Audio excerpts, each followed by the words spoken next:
I kid you not. This is the best pasta my children have ever eaten. Like freshly made pasta is actually a gourmet food. I'm so glad we were able to do this and record it at the same time. What do you think? It's really tasty.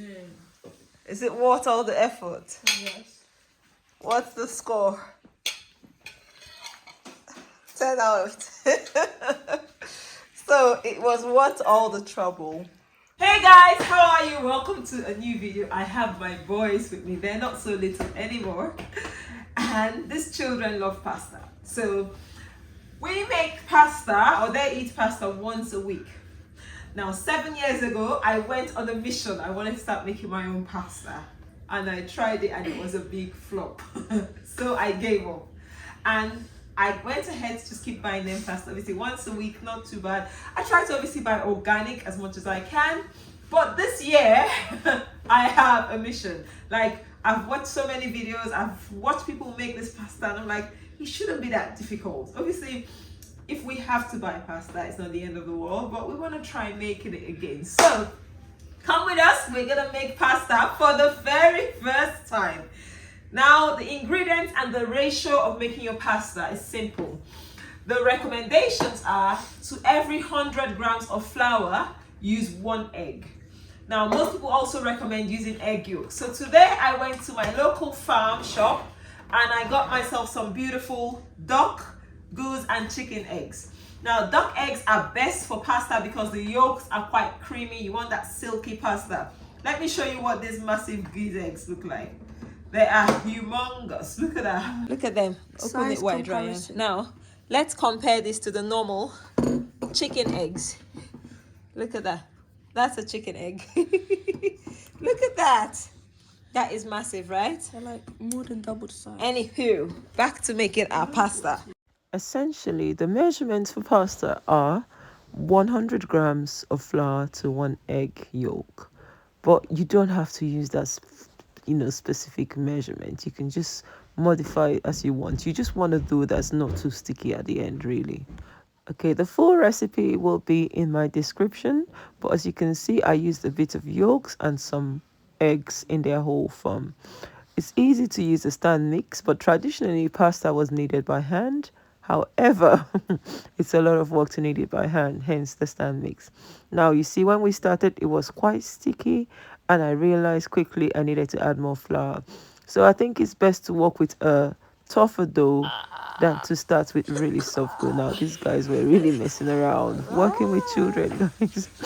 How do you find it? It's not easy at all. A lot of constantly getting them to come in and just learn and have fun. But anyway, we made memories. That's what's important. We made memories, and now we made multiple different variations to this pasta. So we made one with some tomato paste or tomato sauce and paprika.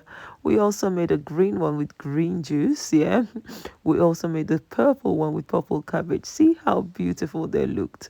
And to be honest, the children have enjoyed eating all of them. I would insert some pictures of what the green one and hopefully the orange one looked like when we cooked them. The normal pasta one was also actually, I think that was the first one they tried in this video, and for them that was the best one. We've gone ahead and this has rested for about an hour and we started rolling. So we wanted to try it because obviously this is our first time doing this. We want to be sure we can do it without the camera. So this is what we've done. These sizes are the bigger ones, and I think these are more manageable for a home person. And these skinny ones you can make, but they're a bit more, they clump together a little bit more. And look at the beautiful pinkish ones.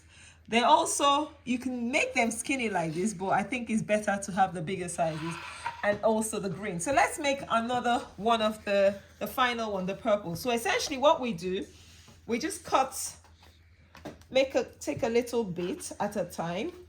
And I'm letting the whole pasta rest in here. We have them in different wrapped papers, and then we cover it up with this so it's airtight. That's it. And then we take this, it's quite wet, so we just dust it with semolina and we roll. We're gonna roll this and ensure it's well and truly dusted with semolina, okay, before we go ahead to roll it. Ensure it's not sticking. If it's sticking, it's just gonna mess up the whole pasta roller if you're using a pasta machine. So that one we found out the hard way. We had to clean the whole machine. So ensure the more semolina on it, the better actually. That's what I found. So this is just some semolina. Now after rolling the first roll, it's not too skinny. We're gonna come over to the pasta machine. Now I got this off Amazon. I got this, like I said, 7 years ago. So you can get maybe better ones. Now we're gonna open there. Can you see? There are different settings. I don't even know the number of mine because it's changing. Now we're gonna roll it in here and it flattens it out a bit. Okay. Ideally, do this twice on this same setting because we want to make sure it's nice and fine. After doing this, we can dust this again, and then the next step will be to iron it. I saw this on someone I follow on YouTube, and she said her mom and her grandma taught her how to iron them. So we're gonna just use an iron. Obviously, make sure it's been cleaned. Make sure your iron is clean and it's not messy. Just put it not too hot, okay? The setting shouldn't be too hot, and we're gonna iron it. We haven't done the skinny roll, have we? Okay, that's fine. We'll iron it a little bit, then we'll do the skinny roll. Okay, so we're gonna dust this. Actually, for the second roll, dust this lightly, and now we're gonna make we're gonna have to make sure this part is tight. So you see how we've narrowed here, and we go to the next level. I'm making this a bit skinny because I want to do the skinny pasta. You don't have to, okay?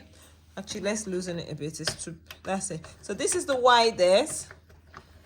This is the widest. This is the next. Different numbers on different machines. So I can't give you a number to use on your machine. And then we feed it there and we roll. So this is getting skinnier and wider.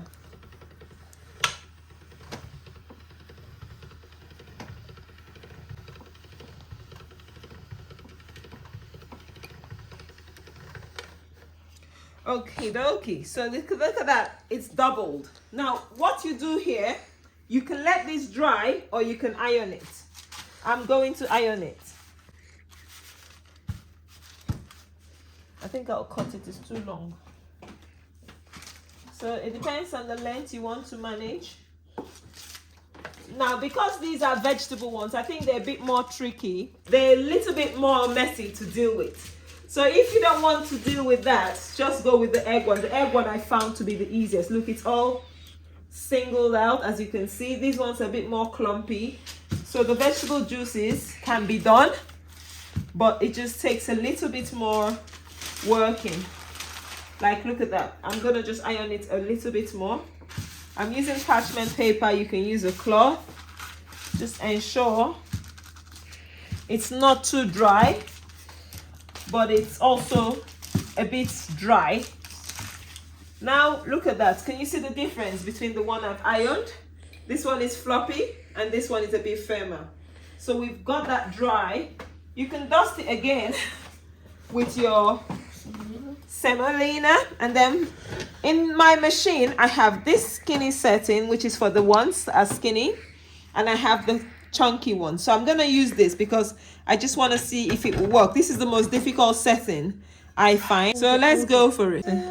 So this is a two-man job. This is a two-man job. Someone needs to hold it and let it out because it's manual, obviously. So we're cutting, and you have to guide it to keep going. Look at that. Okay. That's it. Is it stuck? No, it's not. It's fine. Okay. So look, we got it. But like I said, the vegetable juices ones are a bit more fiddly to work with. Let's do the... So when you put it on, I've just found out that this pasta roller, this pasta drying rack is really small. It won't give us enough room to dry our pasta. We don't have enough drying racks.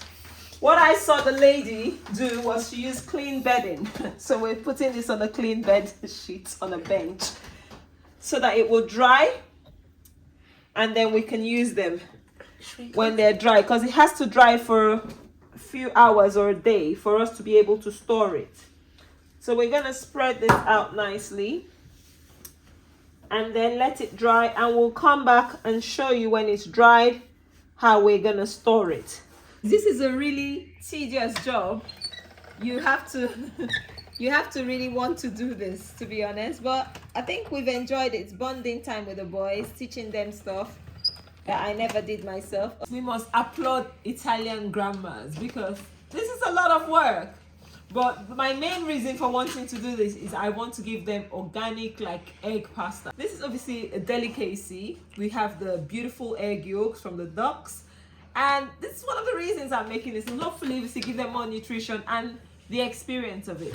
Will I be doing this every day? I'm not sure. Like, we're doing a big batch that should last us for about 3 months.